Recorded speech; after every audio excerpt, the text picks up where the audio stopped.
Понякога се събуждаме от сън и усещаме, че нещо в нас е било докоснато. Сякаш душата е говорила на език, който умът не може напълно да преведе. Какво са сънищата? Случайни образи или врата към по-дълбоки пластове на съзнанието? Докато тялото спи, вътрешният свят се събужда, тогава подсъзнанието започва да ни показва символи, чувства, спомени и истини, които през деня често заглушаваме.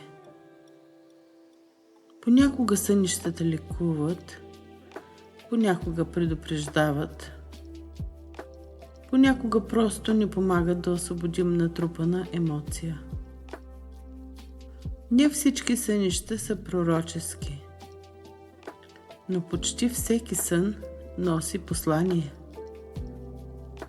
Душата говори чрез картини, усещания и символи, защото това е нейният език. Когато сънуваме вода, път, дом, полет, падане или хора от миналото, това често не е буквално. Това са отражения на нашето вътрешно състояние. Страхове, желания, неразказани чувства или енергия, която търси баланс. Има сънища, след които се събуждаме спокойни, и други, които остават в нас цял ден. Защото някои сънища ни идват само от ума, от нещо по-дълбоко. Може би сънищата са мост между съзнанието и душата, между видимото и невидимото, между това, което сме и това, което се опитваме да разберем за себе си. Тази вечер, преди да заспиш, не бързай да затвориш деня. Попитай душата си: какво искаш да ми покажеш? И просто слушай.